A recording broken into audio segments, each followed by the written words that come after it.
Hello, this is Shivani Singh from Sanskar Global School, and today we are here to discuss chapter 2 of history, that is nationalism in India for the class 10th. So this chapter is basically related with the modern nationalism, and it was associated with the formation of nation states in India particularly. In India, like many other colonies, the growth of modern nationalism is connected to the anti-colonial movement, and World War I was having a lot of impact on this movement, that was 1914 to 1918, and Britain had taken part in the World War, and there was increase in the defense expenditure of the Britain, and the taxes were very high which were imposed on the Indians, and introduction of income tax was seen, and prices of the commodities were doubled, and hardships of the people increased. Forced recruitment, that means admission of the Indian villagers in the British army, was there. Crop failure was experienced, that was the cut of supply, food supply to the Indians. And one more important thing was that influenza epidemic was there. 12 to 13 million people died in that. People in India thought that if war will be finished, then problems will be finished, but nothing happened like that. Then Mahatma Gandhi ji came. He gave the idea of Satyagraha. Satyagraha literally means truth insistence. The insistence for truth, the awakening of the soul of the enemies is basically Satyagraha. And he came back to India in 1915 from South Africa. There he was studying the law, and this question is basically very important regarding to the map questions comes mainly from the Satyagraha events and from the Jallianwala Bagh. He came back in India in January 1915. In 1916, he traveled to Champaran, that is in Bihar, that can be asked for locating, and he inspired the plantation workers for the strike, and the strike was Satyagraha. In 1917, he organized Satyagraha in Kheda, Gujarat, as they could not pay the revenue and wanted it to be relaxed because of crop failure and plague epidemic, as we have already discussed. And in 1918, he organized the Satyagraha in Ahmedabad, Gujarat, to support the cotton mill workers. Now comes the Rowlatt Act, which was launched in the year 1919. Rowlatt Act was a very repressive act. Gandhiji launched a nationwide Satyagraha against this act also. What was the act? Government was having enormous power to repress the political activities, and also allowed the detention of political prisoners without trial for 2 years. Martial law was imposed at that time. That means army was controlling the situation, and General Dyer took the charge, and the Jallianwala Bagh tragedy took place on 13th April 1919. On 13th of April, the Jallianwala Bagh incident took place. A large number of crowd gathered in the Jallianwala Bagh, that is in Amritsar. This can be asked for locating in the map. Amritsar, you must know where is Punjab. Few have come to protest against the government's new repressive measures, while some others came to attend the annual Baisakhi fest or fair. So General Dyer blocked all the exit points and opened fire on the crowd, killing hundreds. People died in lot of number due to fire opening. Bloodshed was there, and Gandhiji called off, means stopped, the Satyagraha movement. Now Hindus and Muslims both were supposed to fight together in combination to combat the effect of British rule and to eradicate the Britishers from India.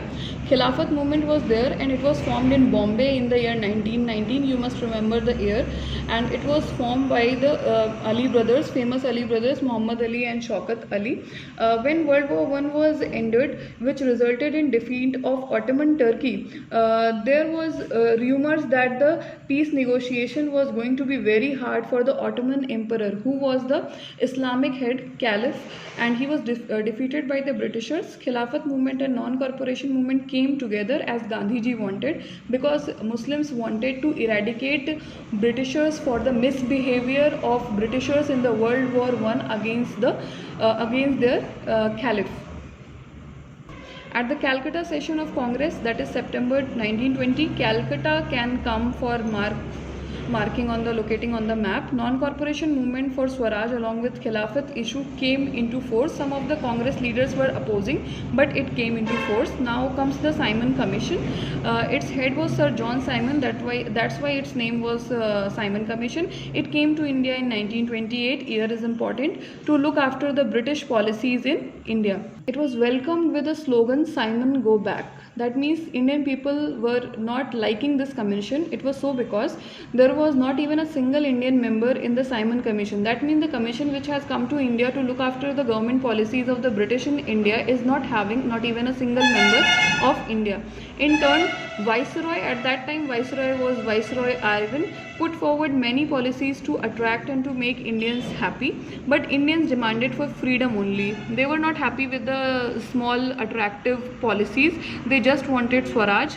In 1929 at Lahore session in the presidency of Pandit Jawaharlal Nehru, Poorn Swaraj was demanded, and on 26 January 1930 people wanted to celebrate it as their Independence Day, and after that they will be celebrating it on 1947. On 31st January 1930, Gandhiji sent a letter to Viceroy Irwin in which he mentioned 11 demands.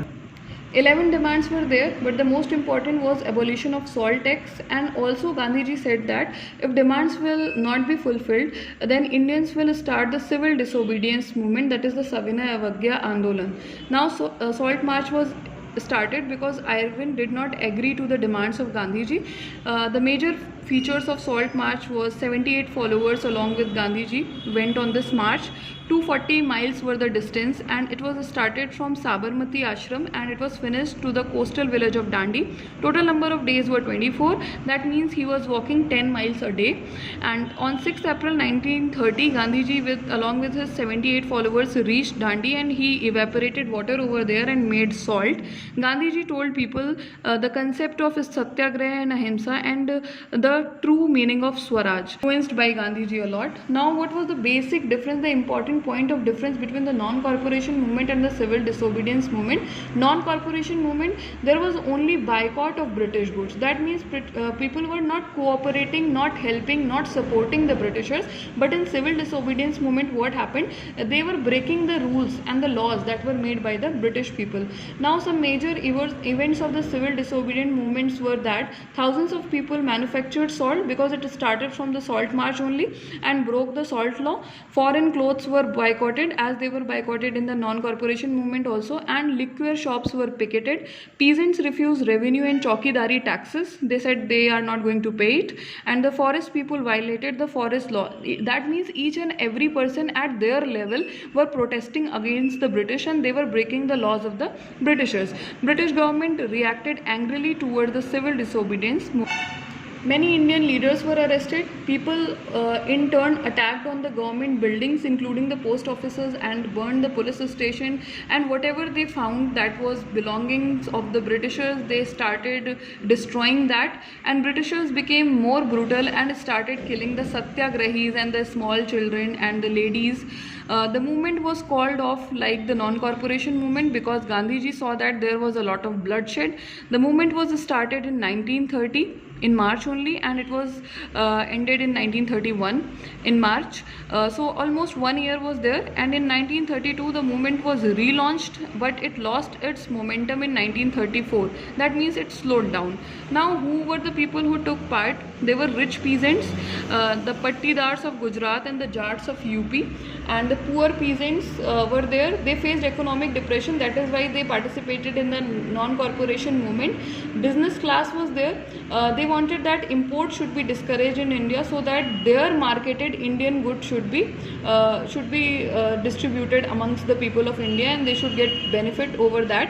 Working classes, only Nagpur region took part for low wages and poor housing condition. Working classes were not interested in the civil disobedience movement. Now what was the role of women? Participated in large number in the civil disobedience movement. Thousands of women came out of their houses, participated in the protest march.